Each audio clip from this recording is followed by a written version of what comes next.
نبی پاک صلی اللہ علیہ وسلم آرام فرما رہے تھے، حضور نے تامت مبارک باندھی ہوئی تھی، لیٹے ہوئے تھے سرکار. تو جب آدمی لیٹتے تھے نا، ہمارے بزرگ بھی جب لیٹتے ہیں تو تامت کو سمیٹا کرتے تھے تو گھٹنوں تک آ جاتی تھی. دیکھا نا آپ نے، گھٹنوں تک تامت آ جاتی جب لیٹتے. تو سرکار بھی لیٹے تھے، پردے کی ابھی آیتیں نہیں آئی تھی. دروازے پہ دستک ہوئی. حضرت عائشہ صدیقہ عرض کرنے لگے، یا رسول اللہ میرے ابا جان جناب ابو بکر صدیق آئے. حضور نے فرمایا بلا لو. حضرت عائشہ کہتی ہیں وہ آ کے بیٹھ گئے، حضور لیٹے رہے.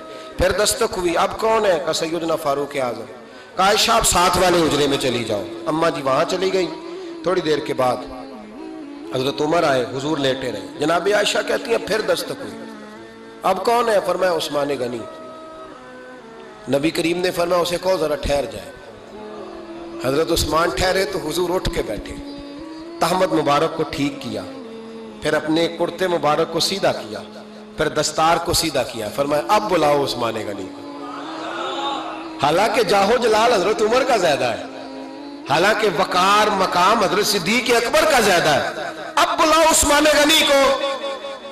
حضرت عثمان غنی رضی اللہ تعالیٰ عنہ آئے، بیٹھے، بات چیت ہوئی، تینوں چلے گئے. حضرت عائشہ صدیقہ کہتی ہے میرے ذہن میں سوال رہ گیا.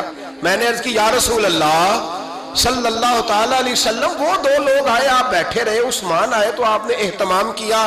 کیا لفظ ہے، اور لفظوں میں تاثیر ہے، اور جملے دو کہے نبی پاک نے لیکن کتنا بڑا ان کا مرتبہ بیان کیا. فرمایا عائشہ میں اس شخص سے حیا نہ کروں جس سے اللہ کے فرشتے بھی حیا کرتے ہیں، میں اس سے حیا نہ کروں جس سے اللہ کے فرشتے بھی حیا کرتے ہیں. حضرت عثمان غنی فرمایا کرتے تھے میں نے جب سے حضور کا چہرہ دیکھا ہے دوبارہ پلٹ کے اپنی شرمگاہ بھی کبھی نہیں دیکھی. گویا میں نے اپنی آنکھوں کا وضو نہیں توڑا جب سے حضور کا. فرماتے جب سے یہ ہاتھ نبی پاک کو بیعت کے لیے دیا ہے پھر گندگی میں نہیں جانے دیا میں نے سیدھا ہاتھ. حضرت عثمان غنی فرمایا کرتے تھے میں اپنے گھر کے اندر اپنے غسل خانے میں چار دیواری کے اندر بھی کپڑوں سمیت غسل کرتا ہوں. مجھے حیات یہ غسل خانے میں بھی کپڑے. اور سنو ایک اور بڑی بات اہم، آپ فرمایا کرتے تھے میری جو محرم عورتیں ہیں نا، محرم پھپھی خالہ، میری جو محرم عورتیں ہیں، فرمایا کرتے تھے میں نے کبھی ان کے بھی چہرے آنکھ بھر کے نہیں دیکھے، ان کے بھی چہرے کبھی میں نے آنکھ بھر کے نہیں دیکھے. جو میری محرم عورتیں ہیں پھپھی خالہ، فرماتے تھے ان سے بھی جب بات کرتا ہوں تو میں چہرہ جھکا کے.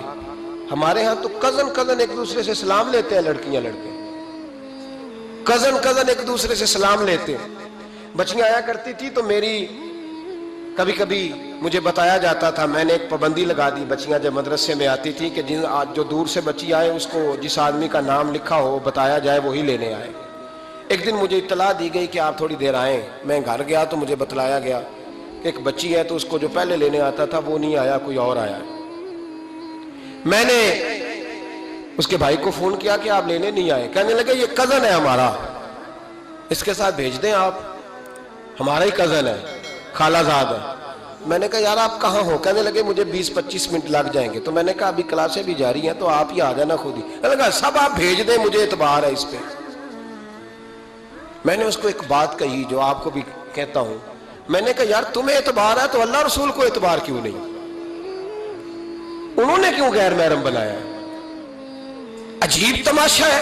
مجھے پھپھی ذات پہ، خالہ ذات پہ، ماموں ذات پر اعتبار ہے، نبی پاک کو کیوں نہیں؟ آپ کو زیادہ پیار ہے لوگوں سے یا نبی پاک کو امت سے زیادہ پیار ہے؟ کیا مطلب تماشا ہے؟ کیا مزاج بنا لیا میں نے اور آپ؟ نبی پاک نے ایک شخص پر اعتبار نہیں کیا، پر میں اس سے پردہ کروں. آپ نے اور میں نے کیسے کر لیا؟ نبی پاک نے خالہ ذات، پھپھی ذات، دیور پر، جیٹ پر، سالے پر، بہنوئی پر اعتبار نہیں کیا، پابندی لگا دی. تو نے کیسے کیا؟